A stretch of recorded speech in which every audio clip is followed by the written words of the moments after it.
네, 창세기 이제 24장에서는 아브라함이 이제 이삭의 아내, 즉 며느리를 이제 취하는 장면이 나오는데, 이제 이것을 통해서 이제 성도들의 결혼관에 대해서 이제 말씀을 하시는 겁니다. 그러니까 하나님의 자녀로서 아브라함의 유업을 이을 자가 되어져서 결혼을 할 때 어떻게 하여야 하는가, 그 배우자를 선택을 어떻게 해야 되는가, 이제 그것을 이제 설명을 하고 있기도 하는 것이죠. 1절을 보니까 아브라함이 나이 많아 늙었고 여호와께서 그의 범사에 복을 주셨더라. 하나님께서 아브라함에게 복을 주셨는데, 아브라함이 나이 많아 늙었는데도 하나님께서 범사에 복을 주셨다라고 말씀하시는 이유는 뭐냐면은 아브라함이 하나님에게 충성하고 헌신하는 대가로 복을 주시는 것이 아니라 하나님이 은혜로 복을 주셨다, 이 뜻인 겁니다. 나이 많아 늙어서 힘이 떨어지고 이랬는데 하나님께 충성하고 헌신할 수 있는 그와 같은 때가 이제 아니죠. 그럼에도 불구하고 하나님께서 은혜로 복을 주셨다, 그런 뜻이죠. 그런데 이제 대부분 그리스도인들이 생각하기를 어떻게 생각을 하냐면은 주를 위해서 충성하고 주를 위해서 헌신하고 많은 것을 하나님께 드려야 하나님으로부터 복을 받는다라고 생각을 합니다. 하나님은 우리가 무엇인가를 드려야 우리에게 복을 주시는 분이 아니에요. 하나님은 또한 우리가 지은 죄대로 우리에게 그대로 갚으시는 분이 아니란 말씀이에요. 우리가 지은 죄대로 하나님께서 우리에게 보응하신다면 살아남아 있을 사람이 아무도 없죠. 마찬가지로 하나님께서는 사람들로부터 섬김을 받으셔야 온전한 하나님이 되는 것이 아니고, 또 사람들로부터 받아야 사람들에게 하나님께서 은혜를 베풀어 주시는 분이 아니고, 하나님께서 거저 우리에게 은혜를 베풀어 주시는 거예요. 우리의 행위대로 하시는 분이 아니시다, 이겁니다. 아브라함이 나이 많아 늙어서 하나님 앞에 아무런 헌신이나 일을 할 수 없음에도 불구하고 하나님께서 복을 주셨다. 은혜로 하나님께서 복을 주시는 것이고, 그것은 오늘날 우리들에게도 동일한 것입니다. 2절, 아브라함이 자기 집 모든 소유를 맡은 늙은 종에게 이르되, 이 종이 지금 누군지는 안 나와 있죠. 그러나 이제 창세기 15장을 보면은 아브라함이 아이가 없을 때 그 엘리에셀, 다메섹 사람 엘리에셀을 후계자로 삼겠다라고 하나님께 이제 고하는 걸로 봐서, 자기 집의 모든 소유를 맡은 늙은 종이라는 것은 이제 그 엘리에셀을 말하는 것이 아닌가, 이렇게 이제 얘기는 할 수가 있겠죠. 이르되 청컨대 네 손을 내 환도뼈 밑에 넣어라. 그리고서는 이제 맹세하게 합니다. 환도뼈 밑에 넣었다라는 것이 무엇을 말하는가? 이것은 아브라함의 생식기 밑에 넣어라, 이런 뜻이거든요. 그런데 왜 하필이면 그곳에다 넣느냐? 그것은 하나님이 우리의 모든 생명의 근원이 되시는 분인 거예요. 육신의 생명도 마찬가지고 영적인 생명도 마찬가지고 모든 생명이 하나님으로부터 시작되어지는 거예요. 그래서 이제 그곳에다가 이제 손을 넣어라 하면서 이제 맹세를 하게 하죠. 그러면서 내가 너로 하늘의 하나님, 땅의 하나님이신 여호와를 가리켜 맹세하게 하노니, 하늘의 하나님이라는 것은 하늘에 계신 하나님께서 하신 일이 무엇이냐면은 하나님께서 창세전부터 아주 기쁘신 뜻을 정해주셨죠. 그리고서는 하늘의 하나님의 자녀들을 위하여 영원한 영광들을 예비해 놓으신 거예요. 이게 하늘의 하나님이에요. 땅의 하나님은 그리고 그 영광에 합당한 자로 이 땅에서 길러가시고 세워가시고, 그래서 그 영광을 우리에게 입혀주시는 하나님이에요. 하늘의 하나님, 땅의 하나님이라는 것은 하늘나라의 영원한 영광을 예비하시고 그것을 이 땅에서 누릴 수 있는 자로 이루어 가시는 그와 같은 하나님이심을 말씀하고 있는 것이죠. 맹세하게 하노니 너는 나에 거하는 이 지방 가나안 족속의 딸 중에서 내 아들을 위하여 아내를 택하지 말고, 가나안 족속의 딸들을 아내로 이제 그 아들의 아내로, 이삭의 아내로 취하지 말라, 그렇게 지금 말씀하고 있습니다.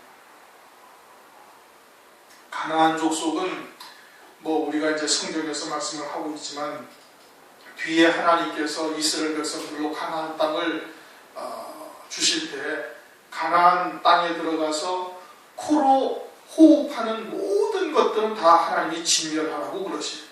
뭐 어린아이를 말할 것도 없고 강아지 새끼까지 하나님께서 다 진멸하라 이겁니다. 왜 그렇게 하셔요? 그것은 그들의 아주 세포 속속들이 우상 숭배로 철저하게 아주 물들어 있기 때문에 그러는 거예요. 돌이킬래야 돌이킬 수 없는 지경에까지 딱 넘어가 버린 거예요. 그러니까 죄악이 아주 관영하다, 아주 꼭대기까지 가득 차 있다니 도저히 거기에서 벗어날 수 있는 사람들이 아니기 때문에 그러는 겁니다. 가나안 족속이 노아의 후손이거든요. 하나님의 자녀예요. 그래서 노아로부터 그 후손들로 하나님의 하나님을 경배하고 하나님을 섬기는 모델을 가르쳐줬음에도 불구하고, 그런데 대를 거쳐서 내려오면서 아예 뼛속까지 속속들이 아주 유전자까지 속속들이 철저히 우상 숭배하는 자들도 딱 아주 이제 바뀌어진 겁니다. 지금 이삭을 위하여 아내를 택하라고 할 이때가 이삭의 나이가 몇 살이냐면 거의 40세. 25장에 가면 이삭의 나이 40세에 미국가를 취했어요. 그러니까 아브라함이 가나안 땅에 와가지고 이삭을 낳을 때까지가 25년이 걸렸죠. 그로부터 이삭이 40세가 됐으니까 지금 몇 년을 사는 거예요? 65년을 가나안 땅에 사는 거예요. 65년 동안 아브라함이 가만히 살았나요? 아니, 하나님의 말씀을 증거한 거예요. 그러니까 사라가 죽었을 때 할 사람들이 당신은 하나님의 방백이다, 하나님의 종이라는 얘기, 선지자라는 얘기거든요. 그러니 하나님의 말씀을 끊임없이 아브라함은 증거하고 전하고, 그리고 그의 삶을 통해서 믿음의 삶이 무엇인지를 보여준 거예요. 그런데 가나안 족속들이 그런 하나님의 말씀을 듣고 하나님을 섬기는 법도를 갈고, 노아의 후손인데 하나님의 백성인데 그럼에도 불구하고 전혀 하나님을 섬기는 자들이 되지 못하는 거예요. 아주 뼛속 깊이, 아주 세포 구석구석, 아주 유전자까지도 완전히 우상 숭배로 물들어 있는 족속이니까 아예 가나안 족속에게서는 아예 이제 택하지 말라. 이제 신명기서에서도 아브라함을 통해서, 모세를 통해서 말하고 있지 않습니까? 모세를 통해서 이스라엘 백성들로 하여금 아예 가나안 족속들과는 혼인도 하지 말고, 딸도 주지 말고, 그들에게서 아들도 데려오지 말고, 딸들도 주지 말라. 그들의 딸들도 데리고 오지 말라. 그러면 어떻게 된다? 그러면 너희들이 우상 숭배하다가 어느 날 갑자기 호련히 멸망하게 된다. 신명기 7장에 그렇게 말씀하고 있는 겁니다. 그러니까 하나님의 백성들이, 특히 아브라함의 유업을 잇는다라고 생각을 하고 있는 하나님의 백성들이 그 아내 될 자들을 또는 배우자 될 자들을 어떻게 선택을 해야 되는가? 절대 우상 숭배하는 자, 그런 가나안 백성들은 완전히 우상 숭배하는 자들이에요. 그들은 절대 함께 할 수가 절대 없는 겁니다. 또 예수 안에서도 완전히 이방인의 신앙을 쫓아 세속적이고 인본적인 신앙으로 철저하게 무리들은 자도 죽은 자예요. 지금 가나안 백성들이 죽은 자인 겁니다. 영적으로 죽은 자죠. 또 예수 안에서도 마찬가지로 철저하게 그냥 인본적인 신앙이나 아니면은 세속적인 신앙으로 완전히 무리들어서 화인맞은 양심이 되어져서 도무지 진리의 말씀을 증거해도 아주 조금도 반응이 없는 죽은 자와 같은 자는 가나안 족속과 다를 바가 하나도 없는 거예요. 그들하고는 같이 함께 유업을 나눌 수가 절대 없는 겁니다. 그러면 어떻게 돼? 하나님의 백성이 아브라함의 유업을 이을 자가 그들의 신앙에 점점 물들어가서 결국은 우상 숭배하다가 멸망의 길로 빠지게 되어지는 겁니다. 하나님의 자녀들이라 할지라도 하나님께서 그들에게 예수 그리스도를 믿을 때 성령을 부어주셨죠. 그러면 그리스도이라는 것이 최소한도 무엇이라는 것을 하나님께서 알게 하신 거예요. 그럼에도 불구하고 후에 진리의 말씀을 증거해도 전혀 거기에 무감각하고 오히려 대적하는 자가 되어져서 화인맞은 양심이 되어져 있으면 그는 이미 죽은 자인 겁니다. 그렇게 그러한 신앙은 함께 할 수가 없다 이겁니다. 그리고선 4절에 뭐라고 그래? 내 고향 내 족속에게로 가서 내 아들 이삭을 위하여 아내를 택하라.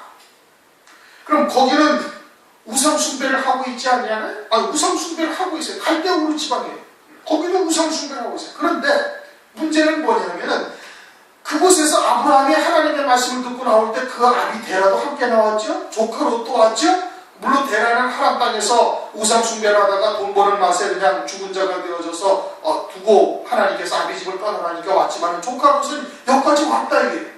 그러니까 이들은 무엇을 말하는가? 이들은 아직 그 생명이 살아있어서 하나님의 말씀, 진리가 무엇인지를 들을 수 있는 자가 되어 있기 때문에 그러는 겁니다. 그래서 그곳에서 그들을 택하라. 그들은 산자, 그 생명이 아직은 살아있는 거예요. 그래서 진리가 무엇인지를 듣고는 있는 겁니다. 듣고 무엇가 참이다 라는 것을 깨닫고 있는 거예요. 그러니까 데라도 같이 왔고 조카로도 이 가나안 땅까지 쫓아온 거예요. 거기에서 물론 나홀이나 기타 등등 아브라함의 형제들이나 친인척들이 그런 말씀을 듣고도 쫓아오지는 못했지만 그러나 아브라함처럼 들을 게 있는 자가 그 가운데 있는 거예요. 그들은 아직은 그 생명이, 즉 다시 말하면 씨가 남아있다 이 뜻인 겁니다. 진리의 말씀을 들을 수 있는 귀가 그들에게는 있고 아직은 활인 맞은 양심이 되어 있지를 아니한 거예요. 그 증거가 데라와 조카 롯이 그 말씀을 듣고 따라왔음을 우리가 볼 수가 있는 것을 통해서 알 수가 있는 겁니다. 그러니 배우자를, 상대를 어떻게 택해야 된다? 진리의 말씀을 들을 귀 있는 자를 택해야 되는 거예요. 예수 안에서도 완전히 이방인의 신앙이 되어져서 화인 맞은 양심이 되어져 있다면, 그러면 같이 결혼하게 되어지면 결국은 하나님의 아브라함의 유업을 이을 자가 점점 떠나서 배도할 자로 멸망의 길로 가는 것을 우리가 볼 수가 있는 겁니다. 이스라엘 백성들의 족적이 계속해서 그것을 지금 말하고 있는 것이거든요. 그래서 이제 5절, 종이 가로되 여자가 나를 쫓아 이 땅으로 오고자 아니하거든 내가 주인의 아들 주인의 나오신 땅으로 인도에 돌아가리이까. 만약에 거기서 이렇게 합당한 여자를 만났다 이겁니다. 합당한 여자를 만나가지고 그 여자를 데리고 오려고 그러는데 그 여자가 오려고 하지 아니한다 이게. 그렇게 그 땅에서 계속 머물고 싶다고 그런다면 내가 아들을 이삭을 데리고 그곳으로 가리이까. 여자가 오지 않겠다. 그 생명은 살아있는데, 그 씨는 생명은 살아있는데, 다시 말하면 진리가 무엇인지는 듣기는 듣는 거예요. 알아듣기는 알고, 그래, 하나님의 말씀이 과연 그러하다라고 알고는 있는 거예요. 그런데 갈대아울에서 떠나서 가나안 땅으로 오지 않는다는 것은 세상에 속한 것을 전혀 끊을 수가 없다 이 뜻인 겁니다. 본토 친척 아비집을 떠나오라고 주님께서 그러셨죠, 아브라함에. 그래서 본토 친척을 떠나고 아비도 죽은 자가 되어지자 아비집도 떠나서 나오는 것이 아브라함이에요. 그런데 그 본토 친척을 떠나지 못하겠다라는 것은 세상에 속한 미련에서 끊을 수가 없다. 육신의 편안함을 포기하지 못하는 사람, 그러면은 아니 된다라고 지금 말씀을 하고 있는 겁니다. 그리고서는 6절, 아브라함이 그에게 이르되 삼가 내 아들을 그리로 데리고 돌아가지 말라. 그리로 돌아가면 함께 멸망하는 거예요. 반드시 하나님의 약속하신 가나안 땅에 함께 머물러야 되는 겁니다. 다시 말하면 진리의 말씀을 계속해서 함께 들을 수 있는 자가 되어져야 산자로서 하나님의 유업을, 아브라함의 유업을 함께 이을 수 있는 자가 되어지는 겁니다. 만약에 그러지 아니하고 진리가 무엇인지를 안다 할지라도 계속해서 갈대아울 땅에서 머물기를 좋아한다 그런다면 결국은 어떻게 돼? 결국 멸망하는 자로 끝나는 겁니다. 또 이삭이 여기에서 떠나서 가나안 땅에 떠나서 갈대아울로 간다면은 그러면 이삭도 어떻게? 이삭도 멸망하는 자가 되는 겁니다. 다니엘서 1장을 보면은 바벨론 왕 느부갓네살이 예루살렘에서 데리고 온 귀족과 또 아주 똑똑한 사람들을 갖다가 바벨론 왕이 먹는 진미와 포도주로 3년을 먹이라고 그래요. 그렇죠? 3년을 먹으면 어떻게 된다는 거예요? 바벨화가 된다는 얘기입니다. 그러니 아무리 하나님 아버지의 유업을 갖고 있고 하늘에 속한 자로 거듭난 자로 살고 있다 할지라도 떠나서 그 가나안 땅을 떠나서 다시 말하면 진리의 말씀을 떠나가지고 그런 세속적이고 인본적인 교회 가서 3년을 지나게 되어지면 어떻게 돼? 그 바벨화가 되어져 버리는 거예요. 안 되는 거예요. 지난번에 우리가 제가 필리핀에 가서 그런 하나님의 말씀을 증거했을 때 몇 명은 정말 그 시간 동안에 참으로 은혜를 엄청 받는 사람들이 있었어요. 목사도 있었고 선교사 부인도 있었고 그랬는데 그러한 말씀이 계속해서 들려지고 또 들려지고 해서 완전히 속사람이 완전히 살아서 참 서 있을 수가 있어야 되는데, 그러지 못하고 한 번 들어봐야 그 별로 소용이 없는 거예요.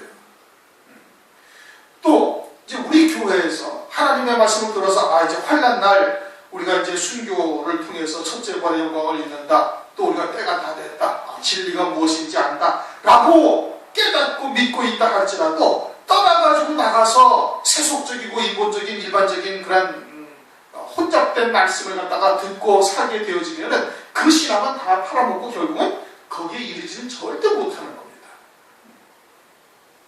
이제 너무 또 그렇게 강조하면은 또 뭐 이단 같다 어쩌다 뭐 이렇게 또 이야기들 하죠. 이단들이 자기들 교회 아니면 절대 구원이 없다고도 주장하고 있지 않습니까? 그러나 가나안 땅에서 이삭이 떠나서 갈대우르로 가면은 아버지의 유업을 절대 이을 수 있는 자가 될 수가 없는 거예요. 그러니까 데려가지 말라 이겁니다. 거기 가서는 아니 된다는 거예요.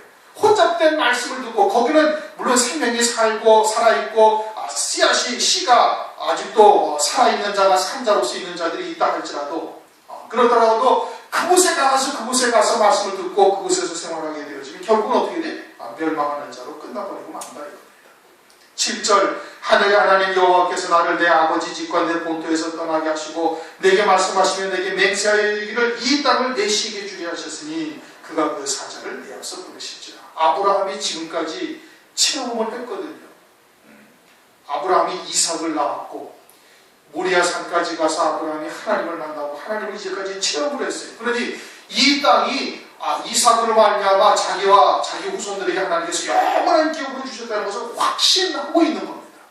그러니까 그렇게 하나님께서 약속하시고 그와 같이 언약을 하셔서 이제까지 나를 여기까지 이제까지 이끌어 오셨고 또 하나님께서 나보다 확실한 표적까지 다 보여주셨으니, 그러니 반드시 하나님께서 그 사자를 앞서 보내셔서 아버지의 약속하신 것을 하나님께서 그대로 이루시리라 이겁니다.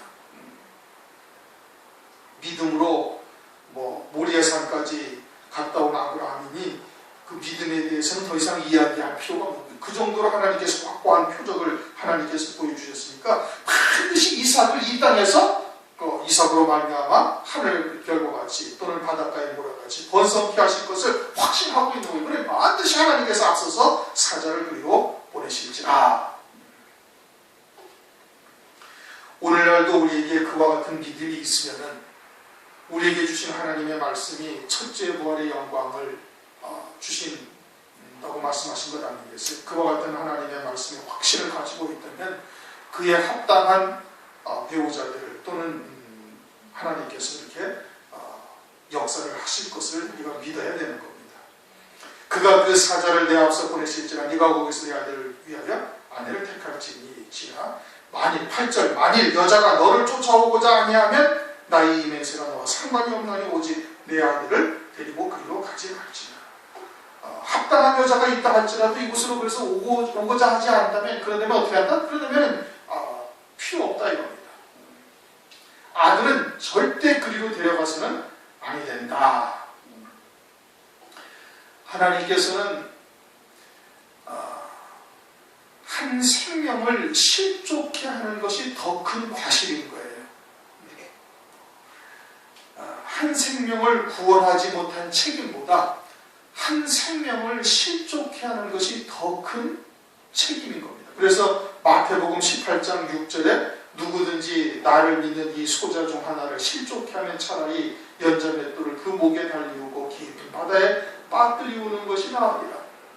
실족케 하는 죄가 더 크다고 지금 말씀하고 있는 겁니다. 그러니 하나님의 택하신 자들을 미혹해서 혼잡된 말씀으로 살게 해서 그 신앙이 타락해 하는 죄가 더 큰 것이죠. 그러니까 그쪽으로 절대 데리고 가지 말라. 종이 이에 주인 아브라함의 환도뼈에 손을 놓고 이르되 그래서 맹세하였더라. 10절 이에 종이 그 주인의 약대 중 10피를 취하고 떠났는데 곧 그 주인의 모든 좋은 것을 가지고 떠나 메소포타미아로 와서 나홀성에 이르러.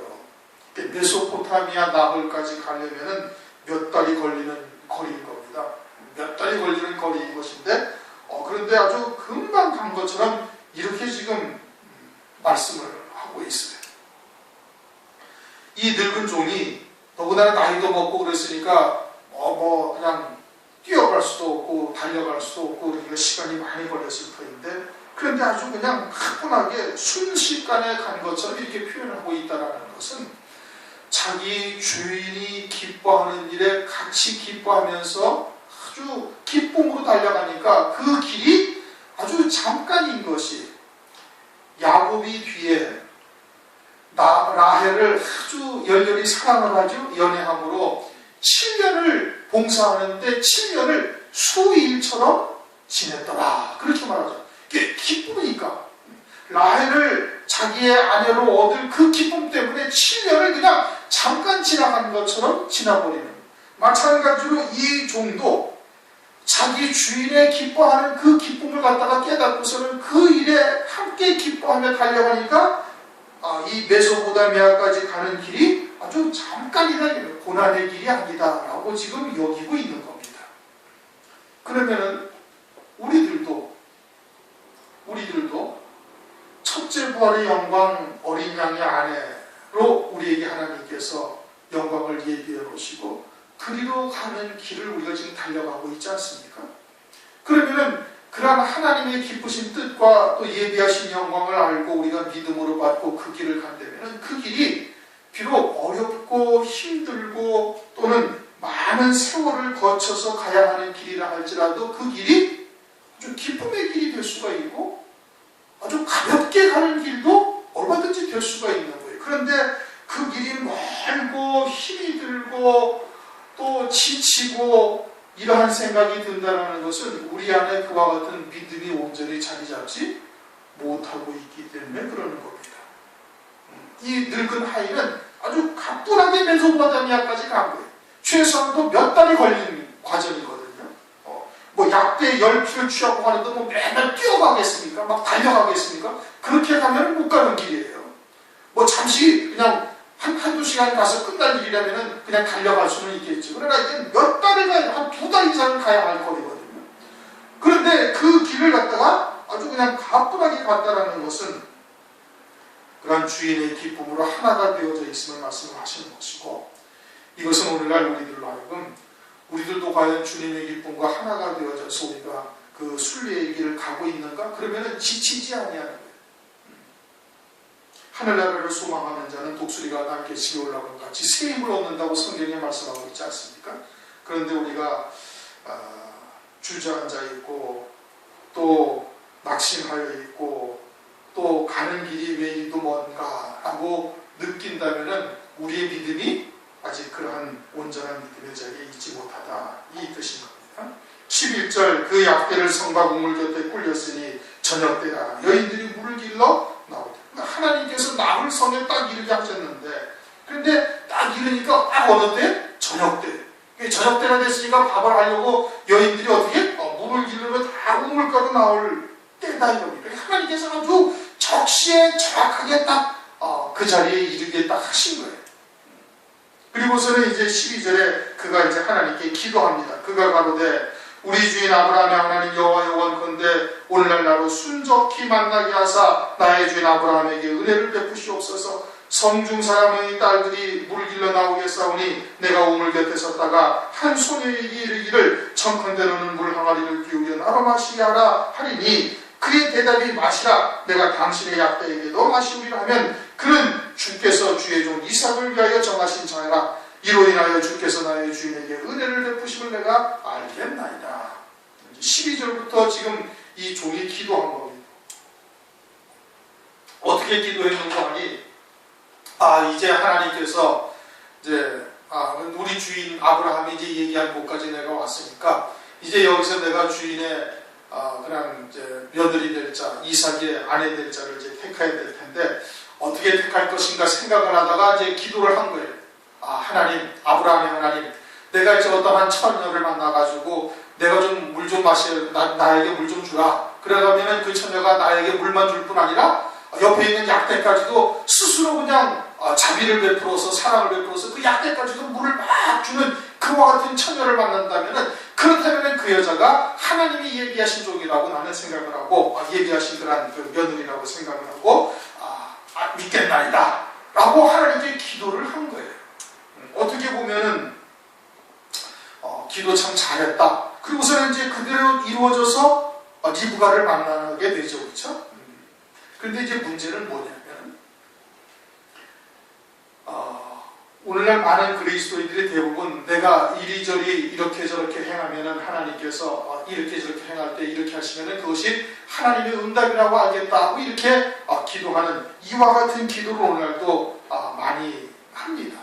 그것이 하나님의 뜻이라고 이렇게 알기라고 하는 거예요. 그러나 사실은 우리의 마음도 누가 주장하고 계세요? 하나님이 주장하고 계시는 거예요.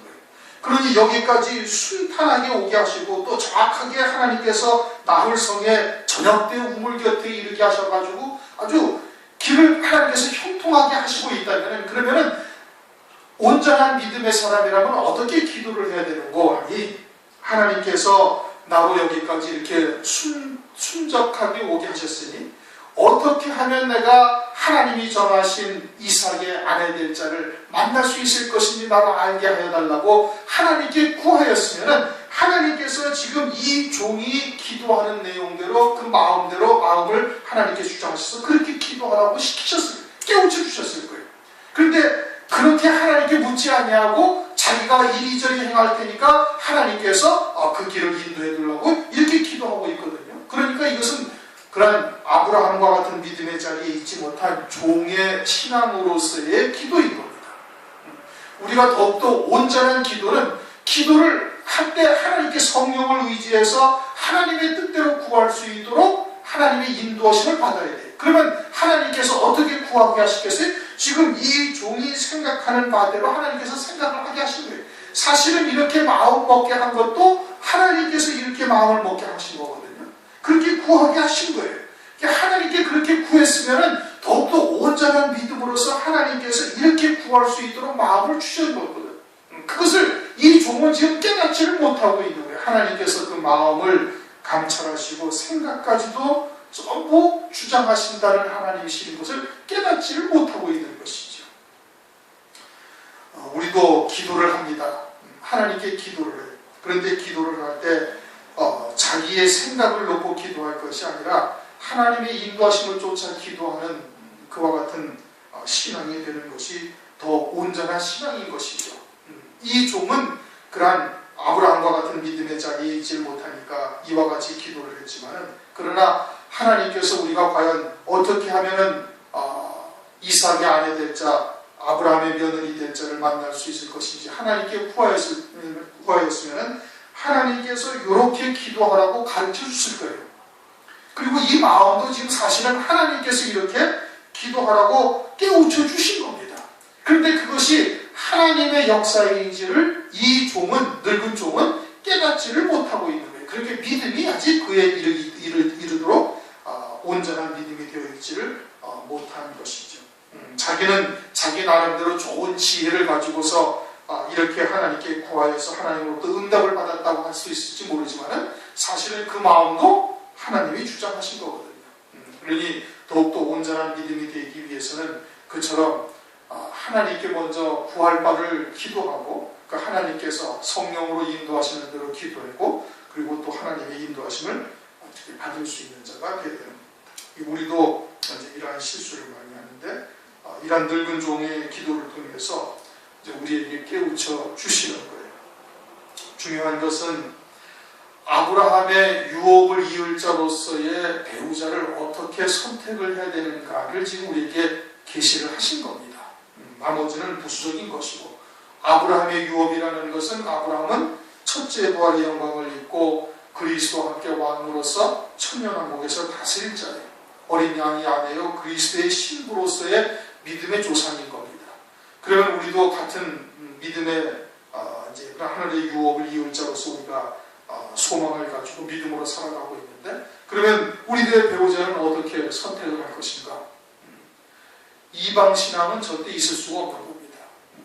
뭐 어떤 사람은 남편은 천주교 다니고 아내는 감리교 다니면서도 둘이 사이좋게 아주 전혀 이질감을 느끼지 못하고 평화롭게 부부 생활을 잘 마쳤다고 그러는데 그것은 전혀 영에 속하여 있지 않기 때문에 그런 겁니다.